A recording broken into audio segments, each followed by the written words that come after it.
Good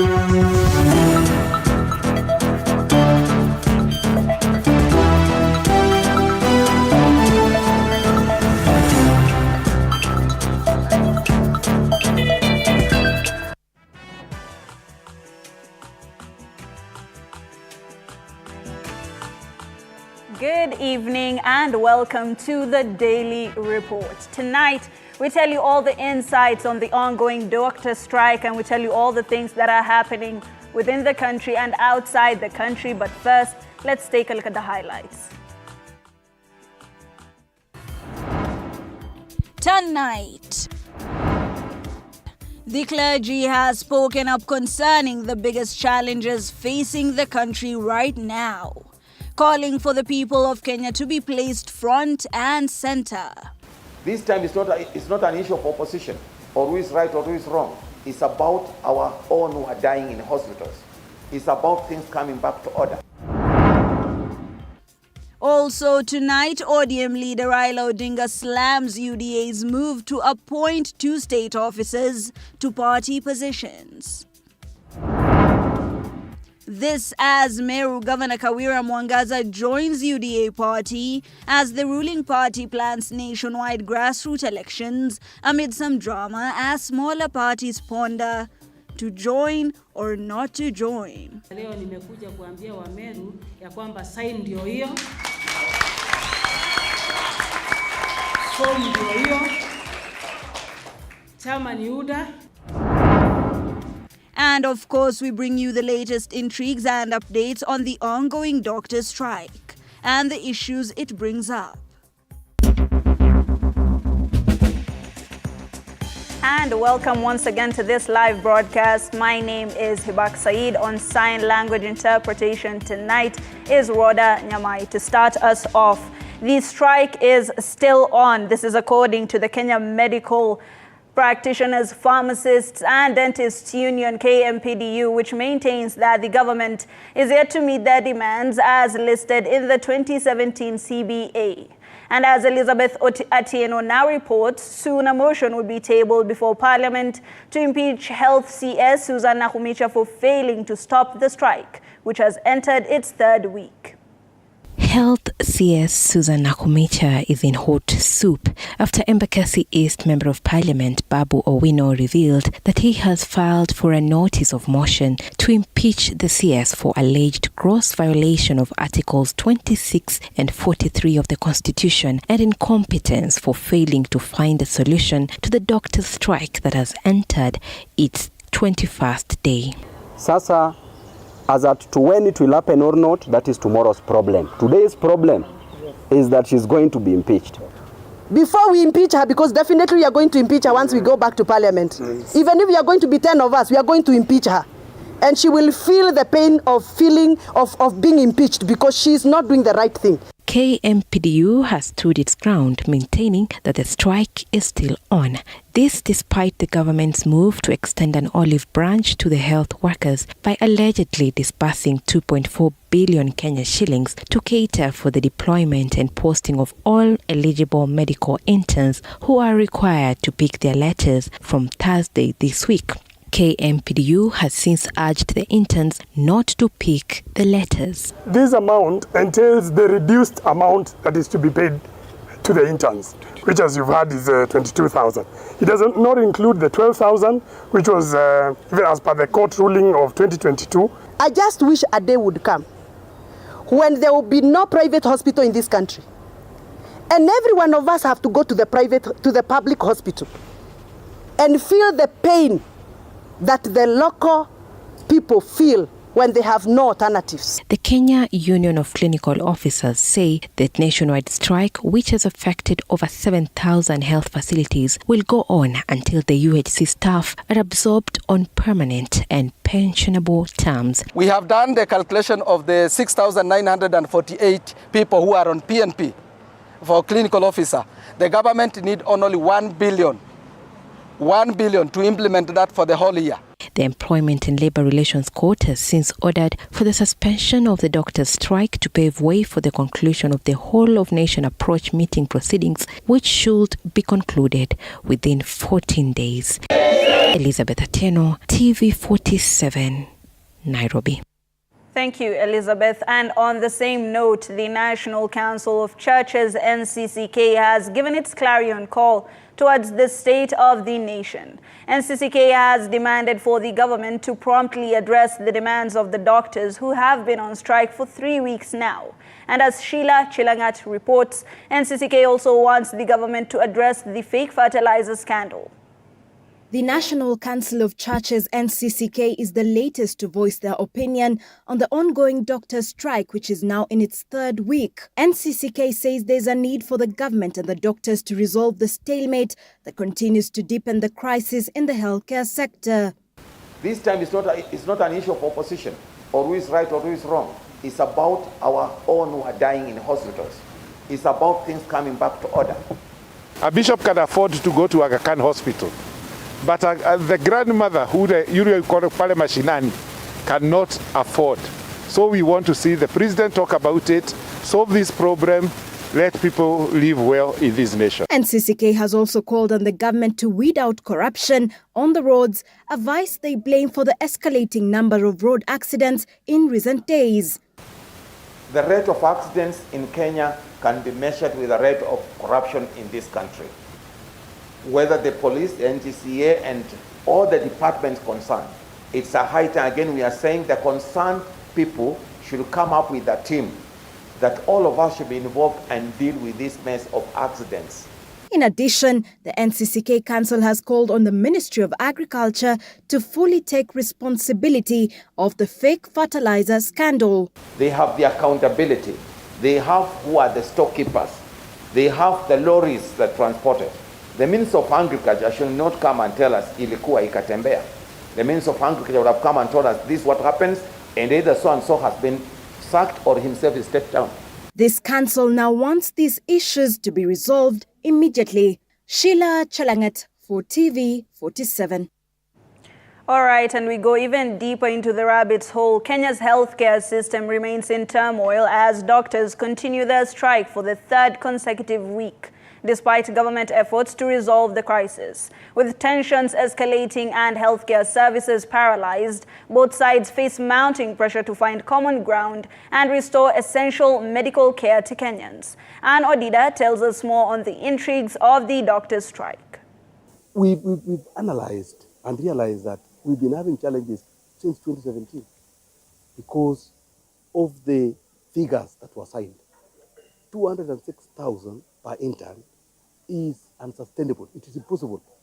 As the doctors' strike enters its 3rd week, the tension between healthcare professionals and the government shows no signs of ease. The conflict, evident in the absence of medical practitioners in hospital wards, has intensified the already tense situation in Kenya's healthcare system. On April 2nd, the head of public service, Felix Koskei, appealed to the Kenya Medical Practitioners, Pharmacists and Dentists Union KMPDU to end the strike, claiming that the government has made efforts to address their complaints. Koskei announced the allocation of 2.4 billion Kenyan shillings to facilitate the recruitment of medical graduates from the 2023-2024 cohort, a move aimed at addressing one of the main reasons for the strike. In any case, as government, as a responsible government, we have gone ahead to look at the 19 issues and see the ones that we can do without necessarily sitting down and negotiating.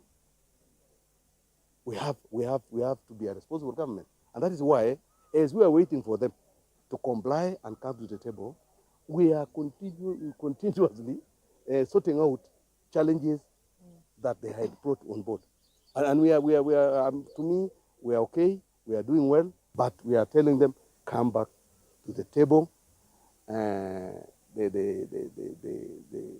strike was stayed, resume work, and then come we discuss and we clear, because we are intentional on this. However, the KMPDU remained firm, rejecting the government's proposals and claiming dissatisfaction with the government's failure to fully implement the 2017 CBA. The opposition party led by Raila Odinga's ODM has also expressed concern about the government's handling of the issue. ODM Secretary General Edwin Sifuna criticized what he terms as the government's inadequate response and called for swift action, further emphasizing the implementation of the 2021 court decision that calls for pay of basic salary arrears in accordance with the 2017-2022 CBA. We see an equally pedestrian and dismissive approach to the doctors' strike and its impact on ordinary Kenyans.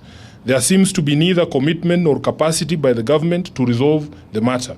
We take the position that government must immediately respect and implement the 2021 court ruling which directed the Ministry of Health and the 47 county governments to implement the basic salary as per the agreed, signed and registered collective bargaining agreement of 2017-2021. In line with the demands of the striking doctors, the government must ring-fence health finances by operationalizing the Facility Improvement Fund. We support the call by doctors for the government to allocate at least 15% of its budget to health and to devolve the resources to the counties. Mention of the matter in court today, Judge Byra Mungai informed that the government and the doctors' union have been given 14 days to complete the ongoing reconciliation process. However, the court was informed of the doctors' refusal to end the strike. The government, on its part, affirmed its intention to participate in the negotiations in good faith. While the nation awaits a resolution, questions arise about the effectiveness of these negotiations. Sources close to TV47 and privy to the matter say that before leaving the country for Ghana, President William Ruto gave a directive to the Ministry of Health and the Treasury to find a quick solution to the strike before his return. Perhaps this will give Kenyans hope for a swift resolution, but the question is, will it be enough to end the crisis and restore essential health services to Kenyans in need of them? Ann Odida, TV47.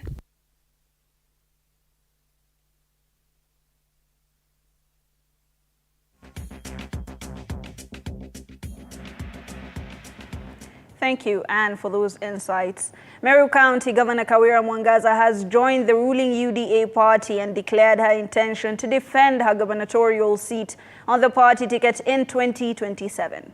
The governor, who was received by UDA party leadership, extended an olive branch to Meru MCAs and MPs after 2 failed impeachment motions. UDA has urged the party legislators in the county to embrace her in her new political home.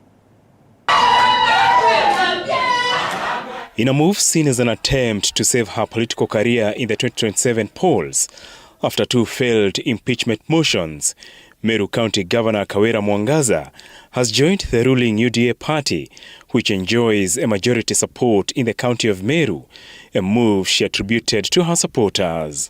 Na watu wamekuwa wakiniuliza sana, Governor says, mama 2027 tunaelekea wapi? 2027 tupatie sign. Sasa siku ya leo nimekuja kuambia wa Meru ya kwamba sign ndio hiyo.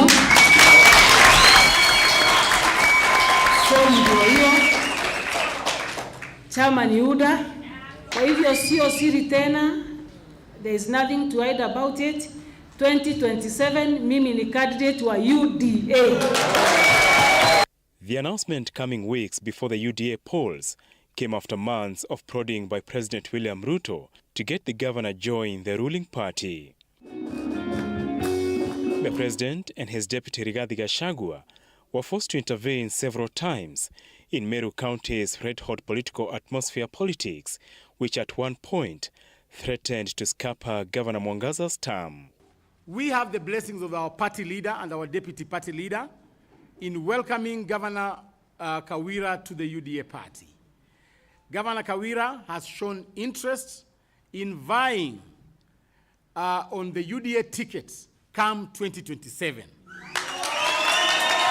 The governor, who defeated 2 political titans in Meru politics, Mithika Linturi and Kiraito Murungi, in the battle for governorship, is now extending an olive branch to the restive MCAs, unhappy with her leadership. The UDA members of parliament from Meru, the UDA MCAs of the Meru County Assembly from Meru, I want to urge them to open the doors for dialogue, for reconciliation, for healing of this great county called Meru. Vita itasaidia. Mimi nimefungua milango na mlango wangu na kusema ya kwamba njoni tusemesane, tufanye kazi kwa pamoja, tuinue Meru yetu, tupeleke Meru mbele. Section 14(5) of the Political Parties Act declares an elected leader to have resigned from his or her previous party if she publicly advocates for ideologies or interests of another party. A position enforced by Section 103 of the Constitution. Governor Mwangaza ran for office as an independent candidate. Apol Kamau, TV47. Thank you, Apollo, for that report. The opposition leader Raila Odinga's Orange Democratic Movement has now demanded the resignation of state officers appointed to run United Democratic Alliance elections, questioning why public officers would be appointed to engage in party politics at a time when they should be serving Kenyans. The ODM party also announced its staggered grassroots elections in 9 counties starting April 29th or 27th this month. Mike Kagongo reports.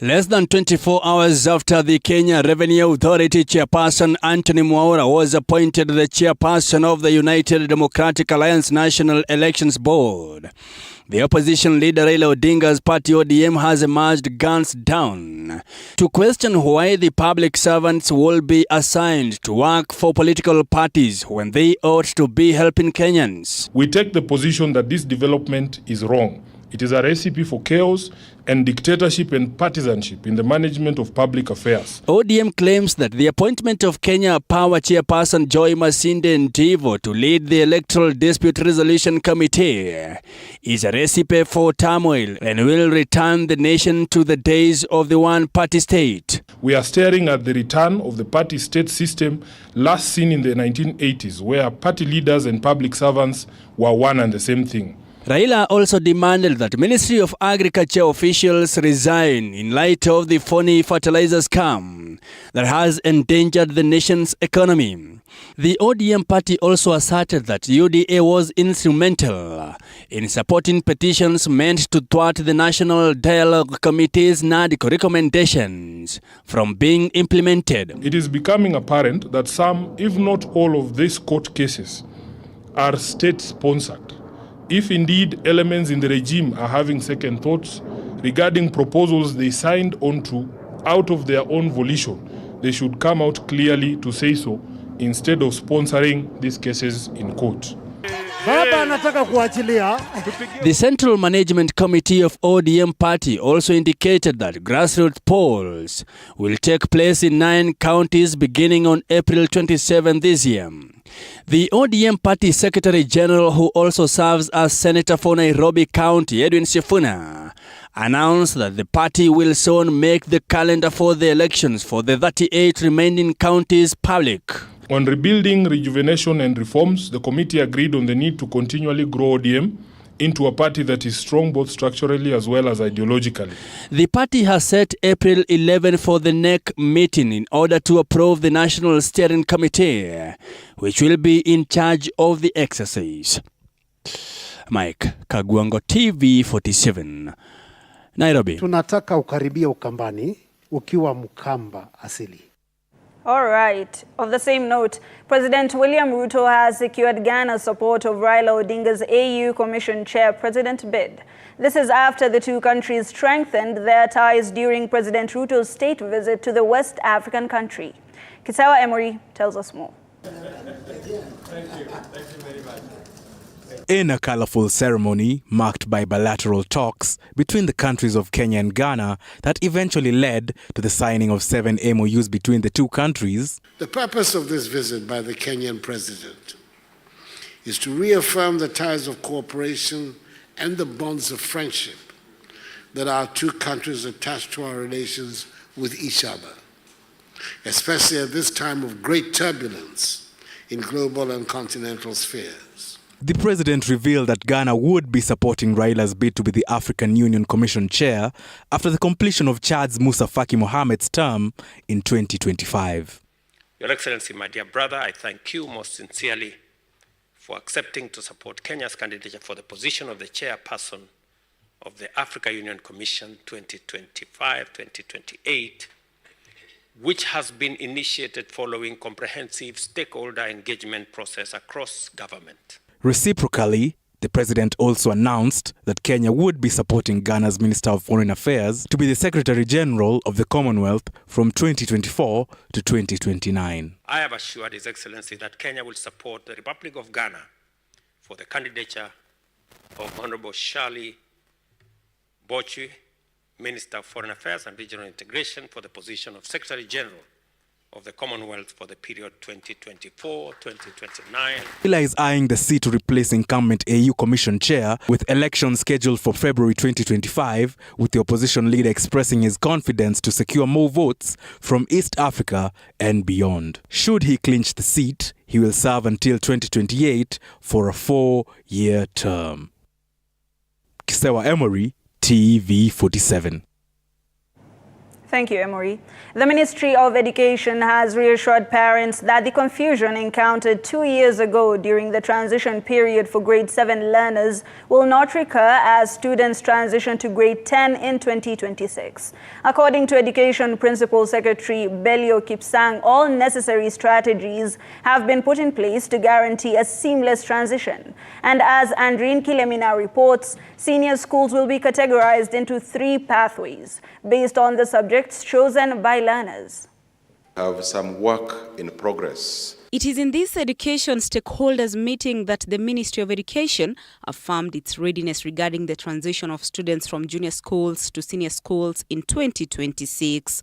Education Principal Secretary Belio Kipsang said that the government is aware of the anxiety parents underwent during the JSS implementation 2 years ago, and that this time around, things will be different. We may not have had an opportunity to do what we are doing today when we are transitioning to grade 7, but I can assure you as we move to grade 10, we shall be better prepared, both in engaging with our teachers, in engaging even with the learners. Kipsang affirmed that the Ministry of Education will be introducing 12 legislations that will offer guidelines on the transition of pupils to senior school. We are doing 12 legislations that will guide us.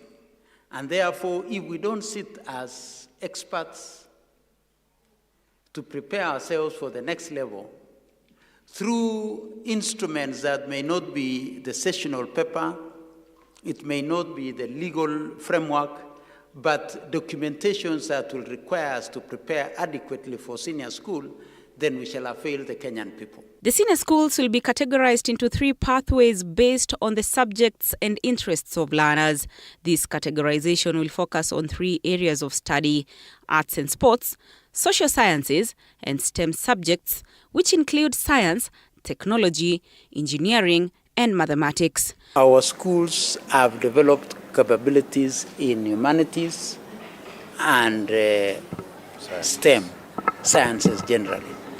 What we shall only be doing is to continue building the capacity of our schools to adequately deal with those particular areas. At the senior school level, learners will be required to take a maximum of 7 subjects. Senior school core subjects include functional English for learners who do not take English language as a learning area, functional Kiswahili for learners who do not take lugha ya Kiswahili as a learning area, physical education PE, and community service learning. With the Pioneer CBC class expected to move to senior school in January 2026, the government affirms its commitment to facilitating a smooth transition to avoid last-minute disruptions. Andrine Kilemi, TV47, Nairobi. Thank you, Andrine. Moving on, a family in Nakuru is mourning the death of their 6 members who perished in a grisly road accident. Along Nairobi-Mombasa Highway, police reports indicate that the accident was caused when the driver of one of the lorries traveling from Nairobi to Mombasa failed to keep to its lane and made a sudden right turn, resulting in a head-on collision with the ill-fated matatu. Following a fatal accident in Kiu that killed at least 11 people involving a passenger vehicle and a lorry, a family in Nakuru is mourning the loss of 6 relatives who died in the accident at Mlima Kiu in Salama along the Nairobi-Mombasa highway. What was supposed to be the end of a beautiful family trip from Mombasa turned into a nightmare for the family after one of their vehicle was involved in the accident. Ni pigo kubwa kwetu kwa hii jamii ambaye tumeweza kuwapoteza watu 6. Kuna ndugu yetu mkubwa ambaye ni Mwangi, huyo ndio second born kwa hii familia. Alafu kuna mama ambaye ni mke wa our last born. Huyo amepumzika pamoja na watoto wake wawili. The 6 who died were among 14 others who had boarded a matatu that was involved in the accident, and the family is experiencing a difficult time. Mwangi si kawaida yake kuliaja wailia kitumwombea. Kila wakati ukifunga mkutano yeye ndio huwa anaomba. Lakini hajawailia hata siku moja, lakini siku hiyo alilia sana. Na akasema ametubariki, tukue na maisha mazuri, tujue Mungu, mambo ni kama alikuwa anatuaga tu, hiyo mambo aliongea hajaongea. During a joint prayer service, the family and the friends recalled the good memories they had with the departed souls, hence revealing that they have a huge bills to pay and are calling for support from well-wishers to offset the huge bills. Wakati tulikuwa tumeenda baharini kuogelea, nilimwambia kwamba anitunzie mjukuu wangu. Na kweli atakumkiona kwa hizo picha, hakumwacha mjukuu wangu, ni mdogo sana. Na alimsaidia, na ni mtoto mtiivu, ni ukimwambia jambo lolote anafanya. Kwa hivyo nitamkumbuka huyu mtoto. So we have a very huge budget.